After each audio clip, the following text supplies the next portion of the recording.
So, reform's 50 billion bombshell. Could they really do it? Do you reckon they could? Reform UK says it could save £50 billion a year just reforming the welfare. 50 billion, that's that's an enormous figure, isn't it, when you think about it? But you've got to ask yourself, what are they actually proposing, and could they deliver it? Because this could become one of the biggest political battles of the next few years, couldn't it, when you think about it? Like, reforms talking about scrapping personal independent payments and the health elements of universal credit for working age adults with existing claims reassessed over 3 or 4 year period, I think it is. Now, before anyone starts shouting at the screen or starts going in my comments, that doesn't mean that reform is saying every disabled person would be simply left with nothing. They're not saying that at all. The proposal is that the support would remain in place for people who are severely disabled.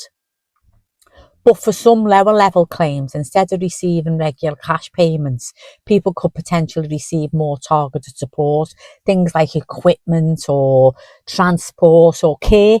Okay, and this is where the argument gets a little bit interesting, doesn't it? Because reform's position is essentially this, okay? Welfare should be there to support people who genuinely can't work. It shouldn't become a permanent system for people who are potentially could work that are simply left on benefits indefinitely. Okay, and reform says changing the system could actually save £50 billion a year. As I say, that's an awful lot of money, isn't it? Now, what Labour have said is they've dismissed that figure as a fantasy economics, okay? But here's the awkward bit for Labour.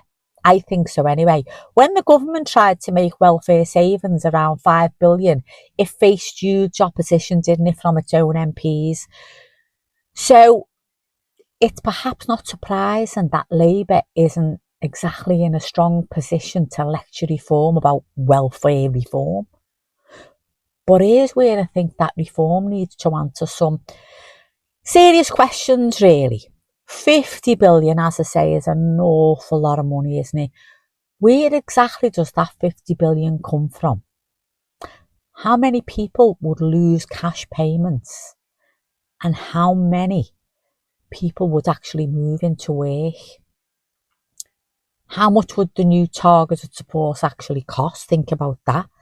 And perhaps most importantly, what happens to the people who are genuinely struggling but don't fit neatly into the category of severely disabled?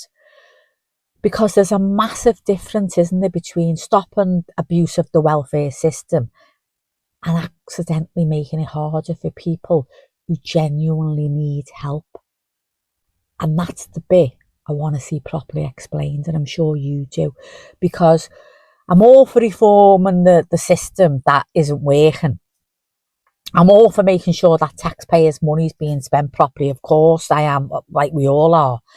And I'm certainly not against helping people who can work get back into work, if that makes sense. But the government, any government, when you think about it, has to be extremely careful here. Because behind the statistics, it's real people. They're not just numbers, they're real people with real disabilities. People with illnesses, people who've worked all their lives and suddenly become unable to work. And people who may look perfectly healthy, but have conditions that seriously affect their ability to function. So yeah, reform has made an enormous promise, 50 billion a year. But making a promise is easy, isn't it? That's the easy bit, really, when you think about it. Now they have to show us the numbers. They have to show us exactly where the savings coming from. And they have to prove that the people who genuinely need support won't be simply there and fall through the cracks. Because if they can genuinely save tens of billions while protecting those who really need help, that's a conversation worth having, isn't it? But if the 50 billion is simply just political headlines that doesn't survive contact with reality, if you like, then people are entitled to call it out, aren't they? So here we go. What do you think? I love my little questions at the end. What do you think? Should welfare be radically reformed? And do you believe that reform can actually really save 50 billion a year?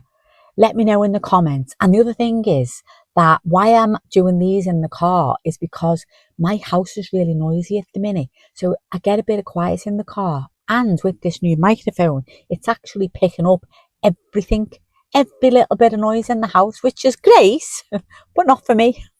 It's great for you because it's picking me up. But anyway, I'm babbling. Don't forget to subscribe and I will see you all later. Ciao.